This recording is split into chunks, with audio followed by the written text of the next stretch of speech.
আজ রাতে কোথায় কোথায় হবে ভারী বৃষ্টি তা দেখে নেই।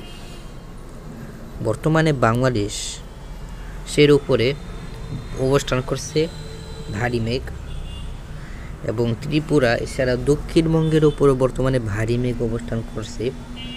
এই মেঘের ফলে আজ রাতে কোথায় কোথায় বৃষ্টি হতে পারে তা এক নজরে দেখে নেই। দক্ষিণবঙ্গ দিয়ে শুরু করি।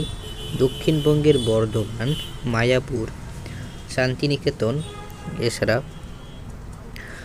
কলকাতা, কেশপুর এবং সমুদ্র উপকূলীয় কিছু এলাকা এবং দক্ষিণবঙ্গের পশ্চিমাঞ্চলের পুরুলিয়া, বাঁকুড়ার দিকটায় একটু আজ সারা রাত হালকা থেকে মাঝারি বৃষ্টির সম্ভাবনা রয়েছে।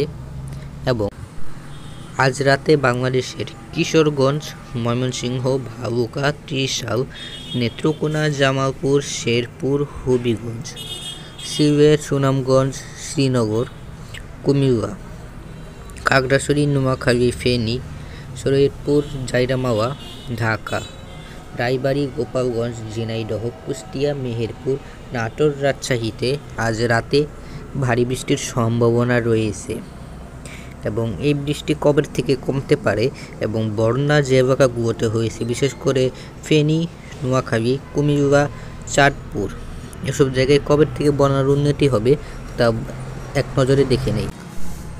বর্তমানে আমরা উইন্ড প্যাটার্নে যে জিনিসটা লক্ষ্য করতে পাচ্ছি, বর্ষাকালে যে সাধারণভাবে মৌসুমী অক্ষরেখা তৈরি হয় সে মৌসুমী অক্ষরেখা বর্তমানে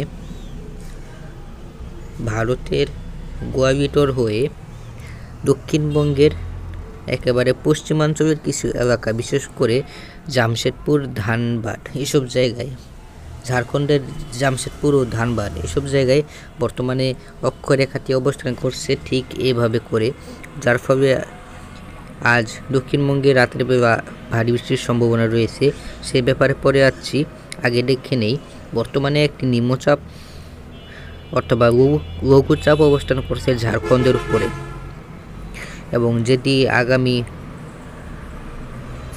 কাল এটি ভারতের আরও ভিতরের দিকে ঢুকে যাওয়ার সম্ভাবনা রয়েছে এবং একটি ঘূর্ণিঝড় আসনারও কিন্তু পূর্বাভাস রয়েছে আরব মহাসাগরে এবং এই নিম্নচাপটি কিন্তু বর্তমানে ভারতের উপরে অবস্থান করছে এবং বর্তমানে যে অক্ষরেখাটি দক্ষিণবঙ্গের উপরে বিস্তৃত রয়েছে এই অক্ষরেখাটি আগামী 28 তারিখ নাগাদ কোনো শক্তিশালী সিস্টেম বঙ্গোপসাগরে না থাকার কারণে এই অক্ষরেখাটি আগামী 28 তারিখ থেকে উত্তরে চলে যাওয়ার সম্ভাবনা রয়েছে, যার ফলে আগামী 28 তারিখ থেকে উত্তরবঙ্গ এবং উত্তর বাংলাদেশ এবং আসাম, ত্রিপুরার উত্তরের কিছু এলাকায় ভারী বৃষ্টির সম্ভাবনা রয়েছে। এ সময় থেকে রংপুর, ময়মনসিংহ, সিলেট, আসামের শিলচর সহ উত্তরের বেশ কিছু এলাকা এবং উত্তরবঙ্গের আলিপুরদুয়ার, শিলিগুড়ি, জলপাইগুড়ি, কালিম্পং এসব জায়গায় রয়েছে ভারী থেকে অতি ভারী বৃষ্টি। সেই সময় তাই দক্ষিণের বরিশাল, চট্টগ্রাম, খুলনা, ঢাকা এবং দক্ষিণবঙ্গের সব জায়গাতেই বৃষ্টি কমে যাওয়ার খুবই সম্ভাবনা রয়েছে এবং ত্রিপুরাতেও এই সময় বৃষ্টি কমে যেতে পারে। তো এখানেই বিদায় নিচ্ছি। কিছু সমস্যার জন্য আগামী কয়েকদিন ভিডিও দিতে পারবো না, তাই চ্যানেলটিকে সাবস্ক্রাইব করে ভিডিওটিতে লাইক করে পাশেই থাকুন। ধন্যবাদ।